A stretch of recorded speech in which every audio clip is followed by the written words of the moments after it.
Hi, I'm Drew. And I'm Sam. And welcome to Drewling Samantics.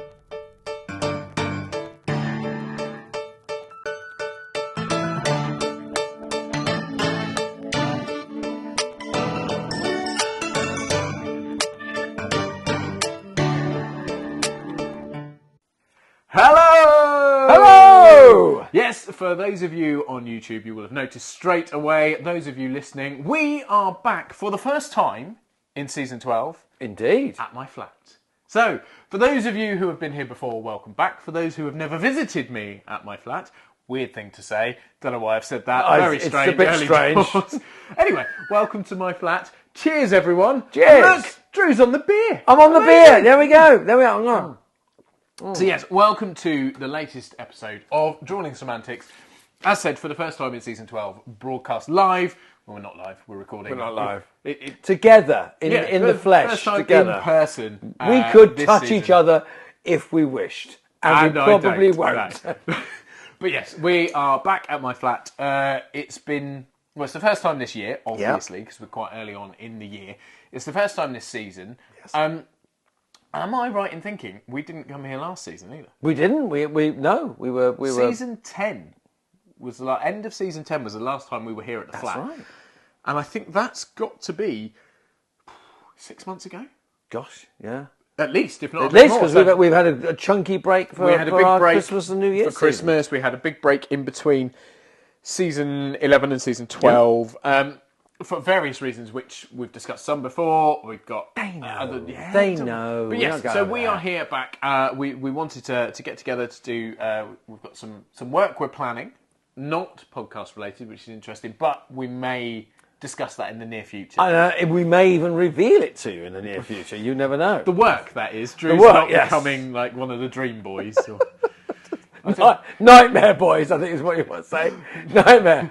I was going to try and think of a clever thing to say, not boys, but I was looking for old. I was trying to come old. Another word, old. Yes. Imagine Magic Mike in wheelchairs. Yeah. That's me, or Zimmer frames. The nightmare geriatrics. The nightmare geriatrics. There we go. Yes. Which is a niche, and if you're into it, it's entirely down to you. Apparently, there are websites, but that's just a rumor. Yeah, apparently, he says. Anyway. How did we get here? I don't know. I really don't know. We're a few minutes in and we've already hit rock bottom. But yes, so welcome to my flat and to the latest episode of Drewling Samantics. How are you, mate? I'm very well, thank you. It is nice because we caught up with a couple of episodes because we had a very, very busy Christmas. We won't go back over that again. But we haven't been over Christmas really, but. No, we haven't really dealt with that. We mentioned it briefly, but no, we did take a sizable break midway through season 12 because, Sam was extremely busy, I was extremely busy, and we didn't want to half do things. We didn't want to half bake things. So we will tell you a little bit about what we were doing at Christmas, which lends itself to something that Sam and I were talking about off camera about little things that happened during our Christmas and seasonal experiences, which we will share with you a little bit more. What are you on about? Well, what were we talking about? We were saying Sam was at the beautiful Blenheim Palace doing a wonderful interactive and immersive show. It is quite stunning. This year was a beautiful... I've seen previous years' photographs and it is beautiful. Yeah. It's an amazing place, isn't it? It's gorgeous. It's someone's house, which is the first crazy thing you have to think of. Like someone lives in there. They do. They live in monster of a property. But yes, no. The teams behind it were incredible. What they did with the palace and how it was all put together was fabulous. Whereas you obviously were back in your grotto, back in the old watermill. Any less impressive whatsoever. Just as demanding, just as high energy and requiring all the effort, but just on a slightly different platform. Like there was sort of more of ours was a long trail ending with, well, no, I suppose in fact they're the same. A long trail ending with the crux of it all, like the highlight, which was meeting Captain Hook. Whereas with you, it was some boring bloke in a red suit. Meeting Santa. Boring Santa. Boring. I mean, if you say platform, our theme this year, you said they met Captain Hook, and they were in Neverland, weren't they? So it was the Neverland experience. They went through Neverland. So, I don't know, started in London, in the children's bedroom. People know the story. Then ended up flying through and following and ending up in Neverland and in the lagoon and with lots of the characters like the Lost Boys and stuff. But the final thing was walking through and ending up on the Jolly Roger, on the pirate ship, where they met Captain Hook. Which was your good self. It was indeed. There you go. Yes. Brilliant stuff. And our theme this year was the North Pole Station. So the children would enter, the families would enter. They would go through, meet the elves in the elves' workshop in their engine shed. And they would make things, and then they would go through to the station master, which was a polar bear, and then come through to the man in red. As you do, you meet a polar bear. Well, of course you do, and then come through to spend quality time with Santa, which was me with a beard, which is now. It's gone. You are very happy to see that I was unshaven until about 48 hours ago. Since October, I had the beard and everything. And I kept a moustache to do a few Fawlty Towers Manuel gigs, and it went before the divorce papers came in, because although Verona, you all know, is a performer and singer and everything, and she plays Sybil occasionally. Living with me with a moustache I don't know why. One king. No, I mean, I don't know how she puts up living with you anyway. And you've also spoiled our normal. True. You've also spoiled our normal illusion of the fact that we've got a guest episode which will release before this one where you're also clean shaven. That's true. Yeah. So ignore everything Drews just said. Ignore dates. Suspend your belief of dates and times. Yeah, chronology doesn't exist. No, okay, it's like Drewling Back to the Future. Yeah. We're in an alternate universe and alternate timescape or whatever. Yeah. But yes, so we both had a busy Christmas, but I have sort of clicked as to where you were going. When we want to talk about, because there were a couple of days where we didn't do that over Christmas. No, same here. Not through it being a day off, an enforced day off, or like a planned day off, but because there were last minute adjustments due to the weather. And everyone knows that Christmas 2024, there was quite a lot of wind and some storms and things like that. And there were a couple of days where, I mean, half of your experience was outside. Yes, indeed, yeah. Surrounded by trees. Yeah, as we're going to learn about. Whereas with Neverland, the bit inside the palace was obviously inside the palace, so it was fine. But there was also the light trail outside, there was the Santa bit outside, there was the Christmas market, there were fairground rides and all sorts of other things all over the palace. And it was just not safe to open at some points, essentially. It's interesting because not only, I mean, because we did the same thing. We are surrounded, the watermill is set in woods, and there were very large trees in that storm, doing a lot of, shall we say, unpredictable movement. A lot of movement that made you went, oh my giddy aunt, there's a 120-foot tree up doing a 45-degree angle. Yeah, it's about to join you on the floor. Yes, and moving back again in a violent fashion. And at some point, because there are thousands of people about, and we had train rides and people outside, the same as the planning. There was a lot of it, and also not only is it the public, you've got to think of your performers as well. Yeah, we are worth something. Absolutely. Without us, it was. Well, if you think of it, if anything happens, if anything unexpected happens, you don't have a performer. What are you going to do the next day or for however long? Can you replace them? Can you change the show at that point? Yeah. So there comes a point at which somebody, and in our case, the co-producer said to us, I think I might have to close the show. And I said to him, I bet you don't have a tree surgeon on speed dial, do you? And he went, actually, I do.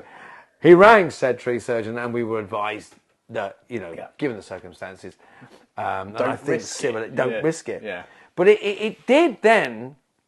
Then things happen. You think, well, in that instance, the show couldn't go on for obvious reasons. But then Santa, then we sent home the cast, and we then rang most of the people that were due to come to the show that day and said, would you like to reschedule? Some people, because of circumstances, had to cancel. But I think we had about 80% of the people maybe more, Yeah. rescheduled their performances Yeah. and their visits, which is great. But I went from Santa Claus in the North Pole to Drew at a call centre. Basically, yeah. And we had a similar thing. We had a couple of days cancelled. In fact, very quick sort of humorous story about that. The decisions for this sort of thing are often made quite late notice because if you have to cancel something, as you say, you then have to call round everyone or you have to reschedule. And on a scale that you were doing, that's a pain in the arse. When you look at Blenheim, who were expecting, I don't know, the best part of 10 to 15,000 people a day that it's not quite so straightforward. Not that I'm saying it was straightforward. No, where I'm coming from. So the decisions were, they tried to make them as late as possible because if there is a chance of going ahead safely, then obviously they want to do that rather than create a lot more work. But equally, safety is paramount. So that was the first thing. So I set off for, I was on the first shift. The shifts were split in 3 throughout the day. There were 6 captain hooks. Spoiler alert. Oh, steady on. Yeah, I know. I mean, we started early November and finished early January. So it went on for a long time. And the way it worked, you just couldn't do it all. I did a lot, as did a couple of the others. Some did less, but it all worked out depending on availability. But yes, so I happened to be on first on one of these days and got there nice and early because it took a while to get into makeup and costume and get things set and get ready to go. I parked up in a car park and it was dead. It was really empty, and I thought it was very odd. So I parked in the car park. Now the car park genuinely was a good 10-15 minute walk from the front of the palace. I've been to Blenheim and it's do know enormous. that. Yes, it's incredible, but it's enormous. And where we were parking in the staff car park, so did my little walk in, go. There's not really many people around. Oh look, there's the ducks. There's lots of ducks and geese out the front of Blenheim Palace. Very lovely. It's a bit windy, a bit wet. That's what it is. Walked through the big gates, which were almost shut. The front gate, I thought, that's very odd. Maybe I'm a bit earlier today. Walked through those. Okay, it's very quiet out here. Look, there's the merry-go-round. All the bits on the merry-go-round are still covered. How very strange. Merry-go-round isn't going round. Yeah. Well, I mean, I wasn't expecting it to be working at that time in the morning because no one's in until 10 o'clock, and I think this was probably 8:15 or something. Right. But so, I tried to. It's very odd. It's very quiet around here. And got my key card out and went to the staff entrance bit that we were using. Went. It's very quiet. The TV's not on down here. It's normally on because we went through. I won't bore you completely, but there's a Churchill exhibit there because Churchill was born there and got married there. So there's a whole Churchill exhibit because it was his great grandmother or something was married to the Duke of Marlborough. So I can't remember. My history's not that good. Yeah. But I was like, okay, the screen's not on for... Maybe no one's in yet. Maybe I'm a bit earlier. Up the steps, back entrance for the staff bit, scan in.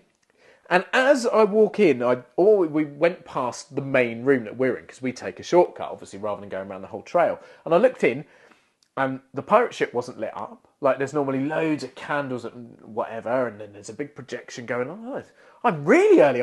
So I took a couple of pictures with myself, with nothing switched on, going, oh, look, I've broken it. Very funny. Went to go back into our green room, and one of the stewards walked past, and I went, oh, it's really odd with it all switched off in there, isn't it? And he's like, yeah, it's funny, isn't it? He's like, well, anyway, have a good day off. And off he trotted. And I went, it's a weird thing to say. And off I went into the green room and started getting changed.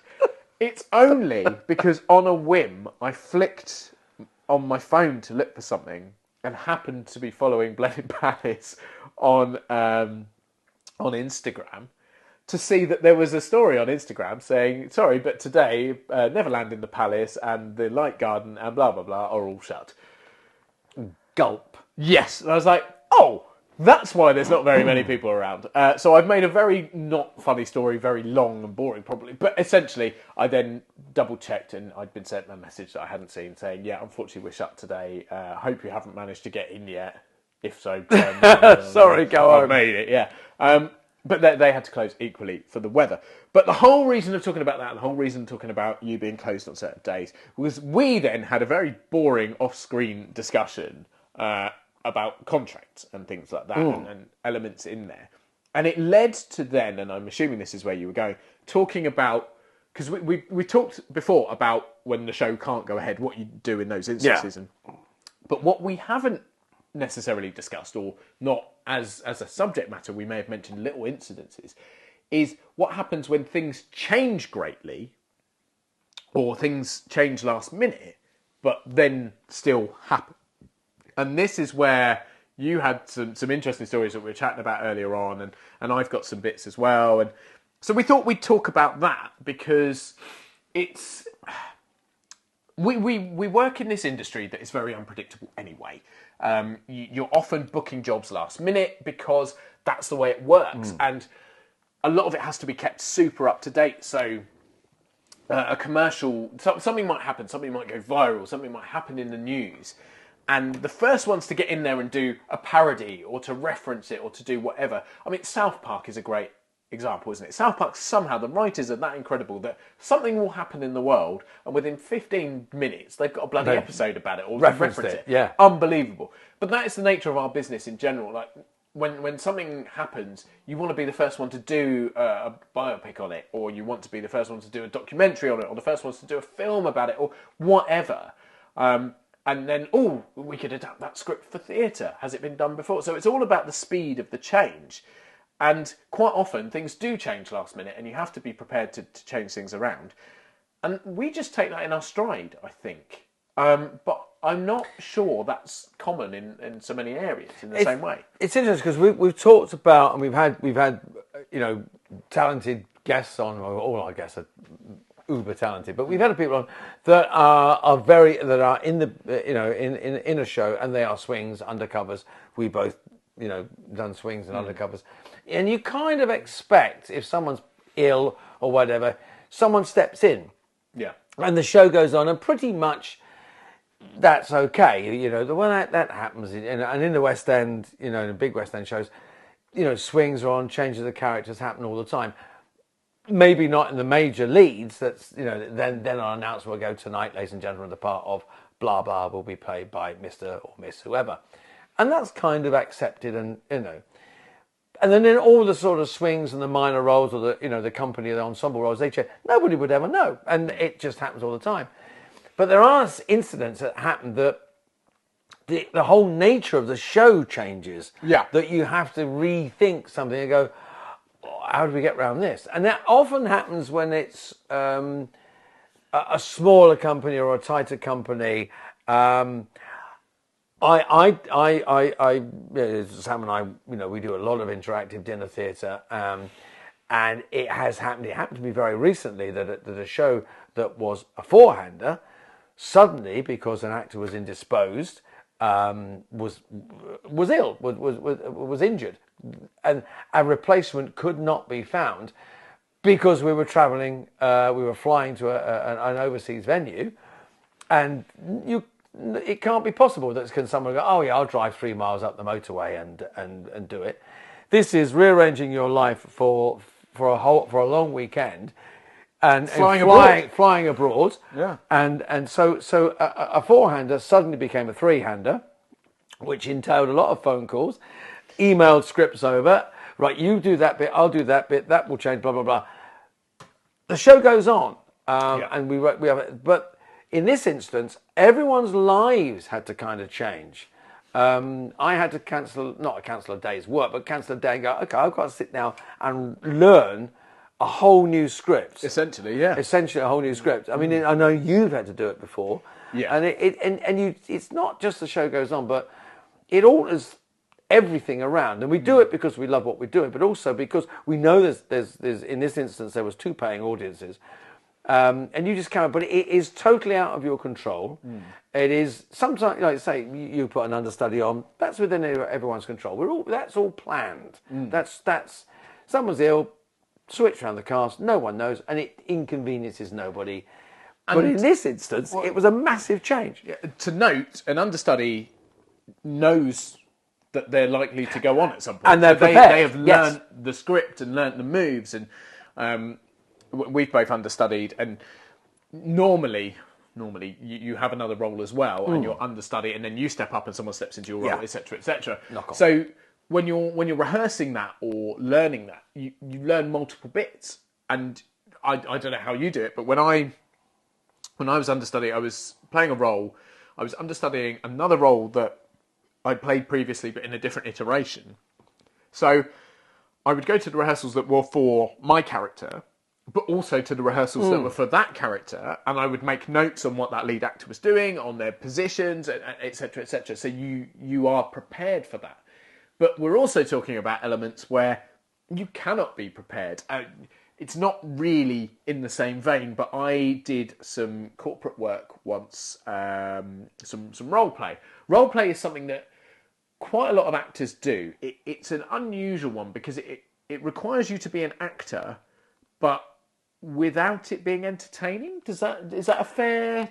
It's not an entertainment reason behind it. Yeah, it's you're essentially being a real person in a real situation. A real situation for people to learn from. I mean, medical role plays. I played patients, and I've got presumably young doctors. In 2 years' time, they will qualify, and they will be treating this ailment that I'm pretending to have. And so I have to behave like a real person having that ailment. So So and forgive us if we're teaching grandmothers to suck eggs. We know a lot of people would do, but for anyone that wasn't completely sort of au fait with what role play is, you're pretending to be someone in order to help someone else educate themselves or educate others on subject matter.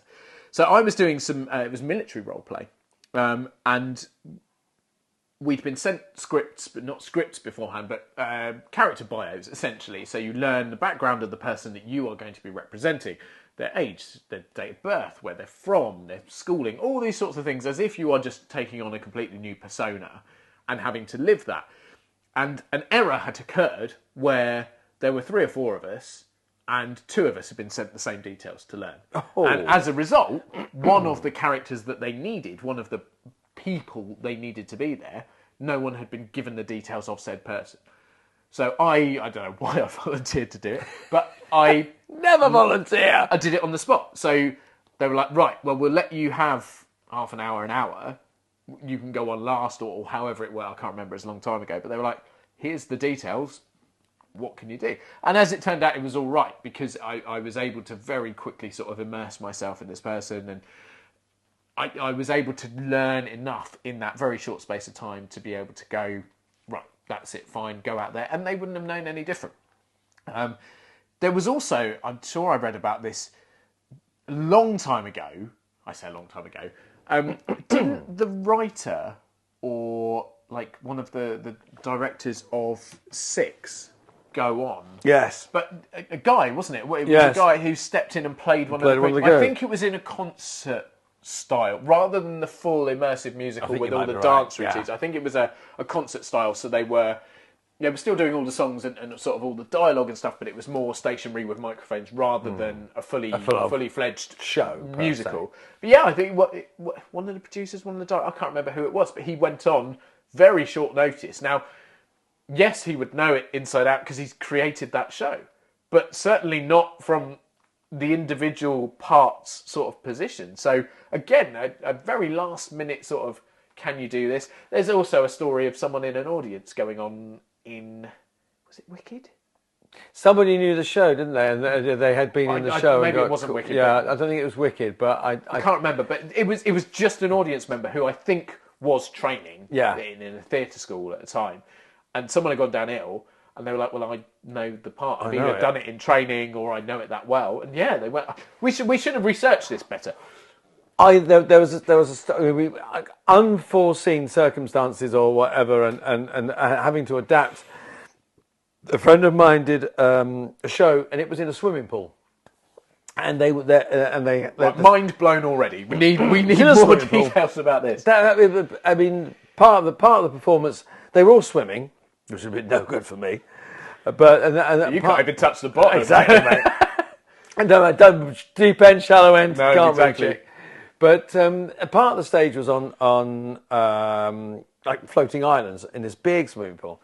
And mental already, right? It was, he was saying that the show was great. We were in, in the middle of a run. I don't know how long it was, but they'd all settled and they were going in, and it was all going very, very well. And then one day they all turned up, and someone had drained the swimming pool. I wonder where you were going with that. I mean, drain the swimming pool is certainly a problem.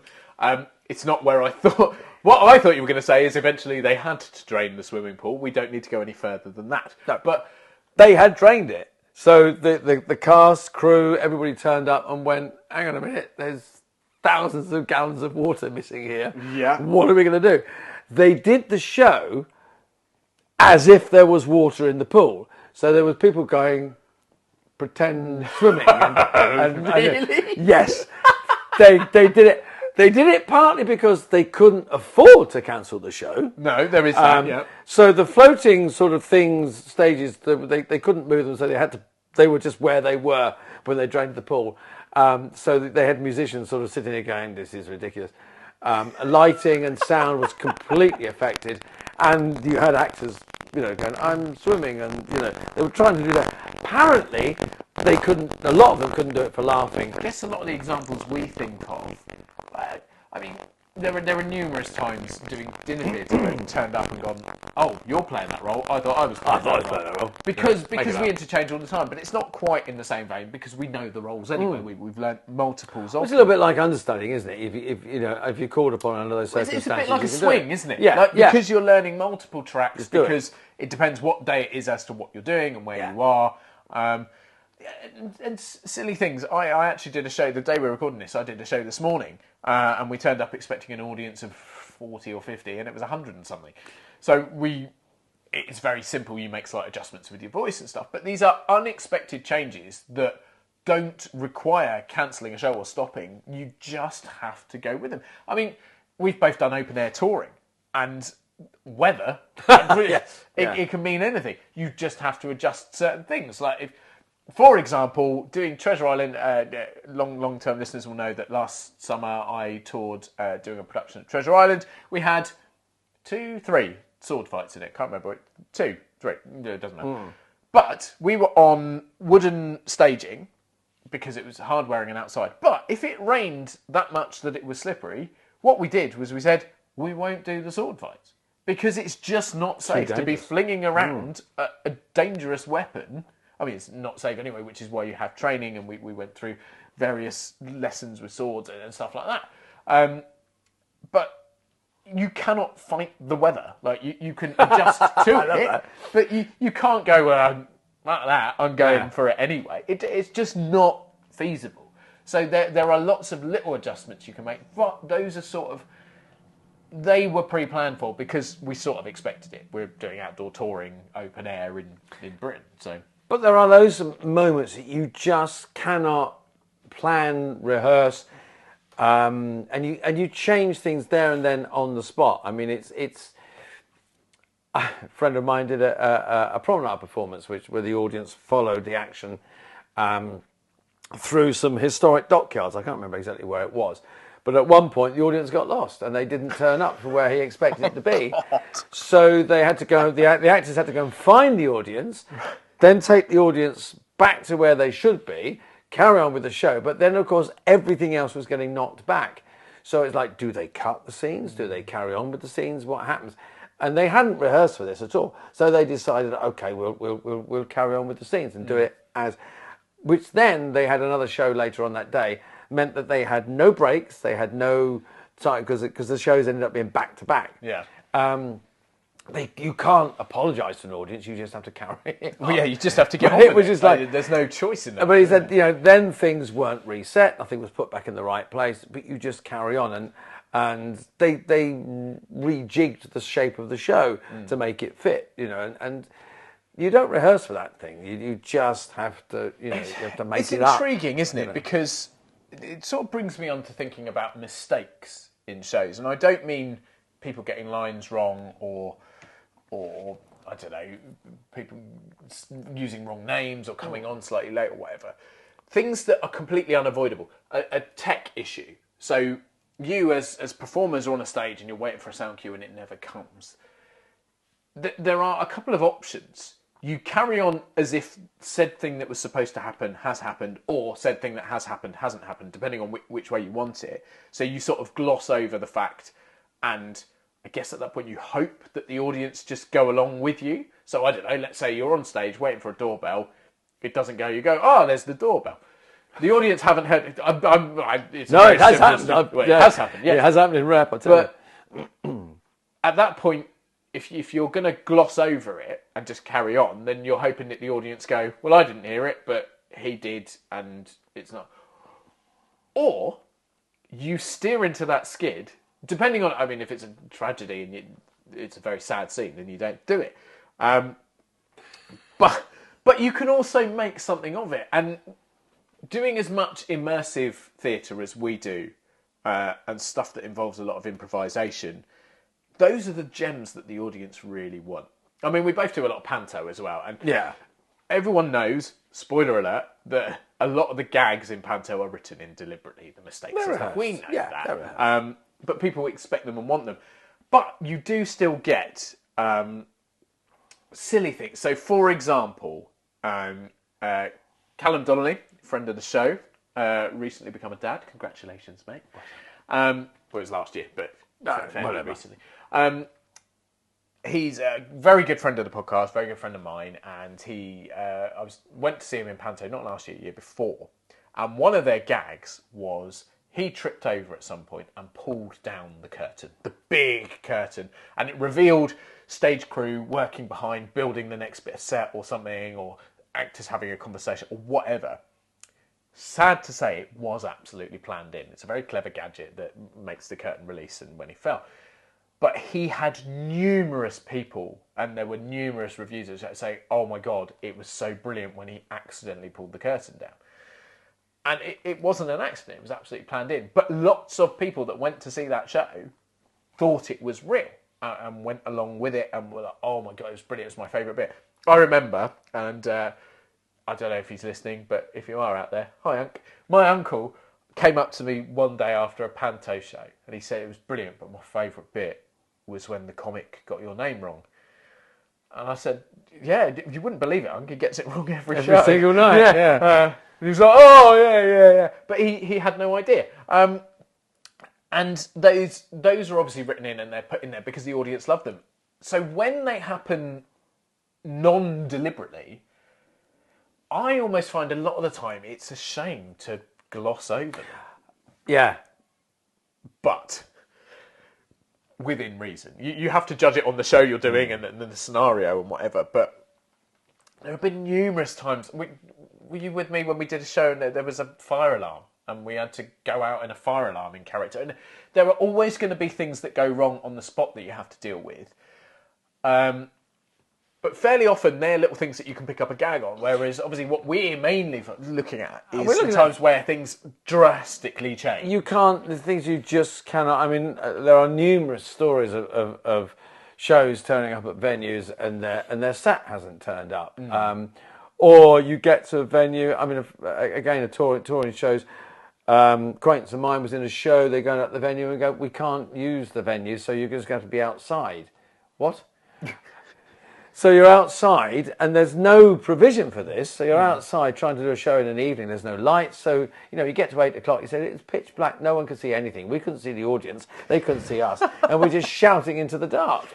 And you just carry on and go, this is bizarre, And then after a while, we all sort of said, so they were performing to the lights of their phones. They come on with their phones and their chins. Oh, mad. And he said, and we were in a restoration comedy with our phones on, trying to... And so then they decided they would try and get clever and change some of the dialogue. So, "'Tis a bright iPhone thou hast," and all this sort of thing. What are you talking about? It just got ridiculous. I mean, I remember completely unforeseen things that you just can't legislate for. That I'd finished working for a producer up north, and he had another show going on in the West Country in Yeovil. And I was travelling down, going home. And he didn't know that he was going to have to recast one of his actors for circumstances that will not be mentioned here. But I did get a phone call and saying, where are you, mate? I'm going, well, I'm going home because I've just finished your show in Nottingham. He said, yeah, don't go home. He said, can you come down to Yeovil and do this part in this play? And I'm going, Yes, of course I can, because we were old friends and he owed me one, I owed him one, and whatever.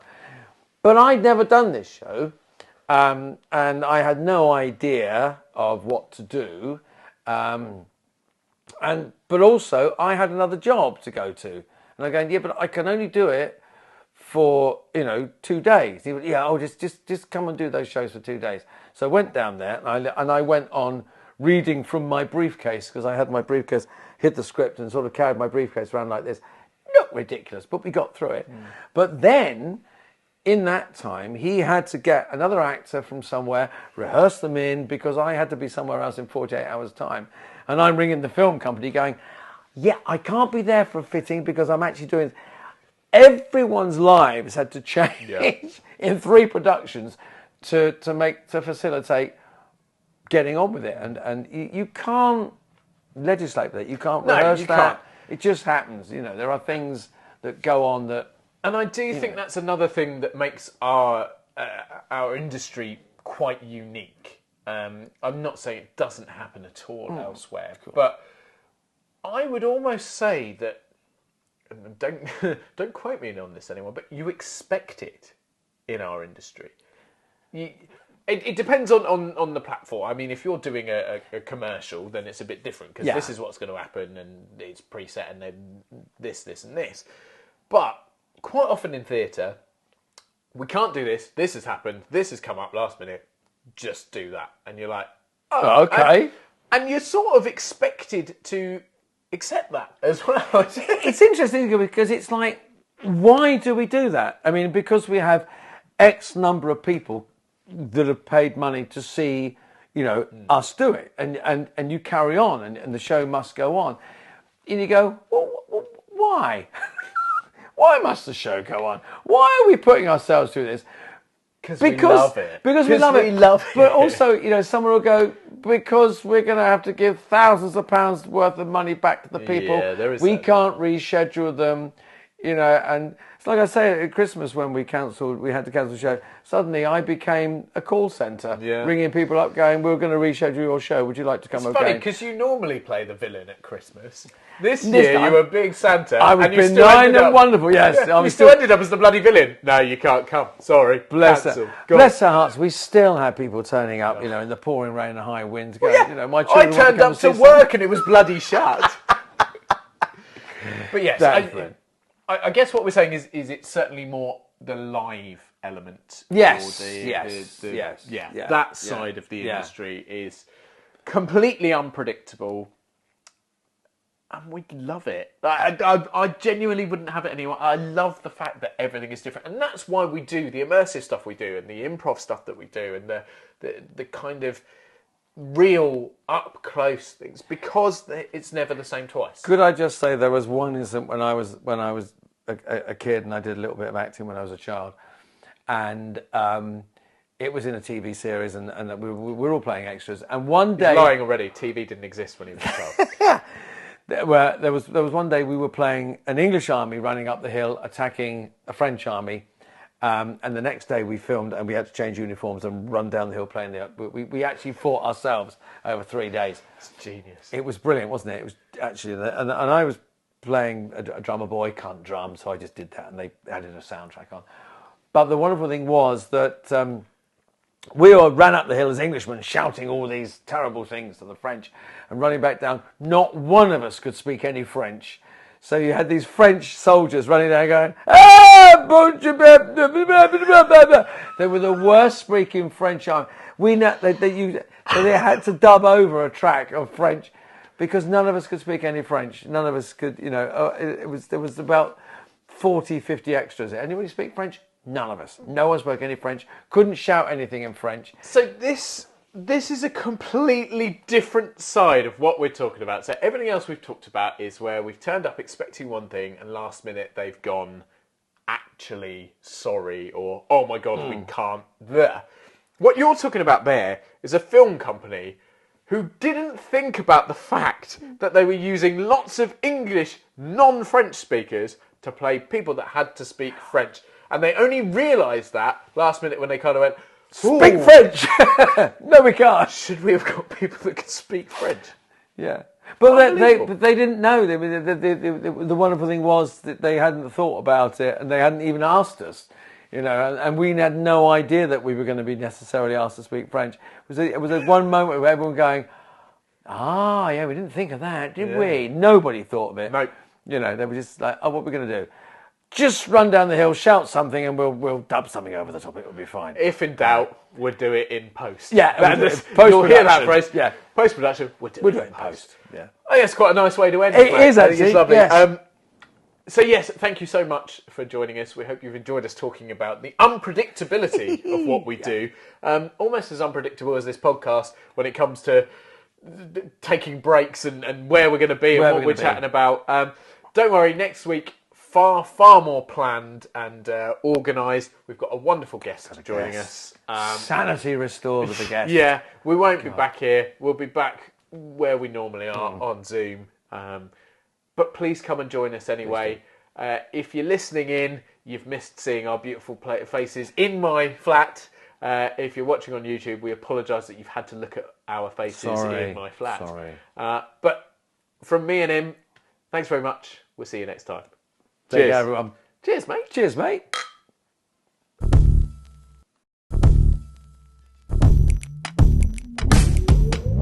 Thanks again for watching this episode of Drewling Samantics. Please make sure you subscribe to our channel and turn on notifications so you never miss a new video. Don't forget, we're also available as audio only. Just search Drewling Samantics in any good podcast app. And please support us on social media. All our links and handles are on screen now. We love welcoming new followers and subscribers, so why not share with your family and friends so they can join in too? Thanks very much. See you next time.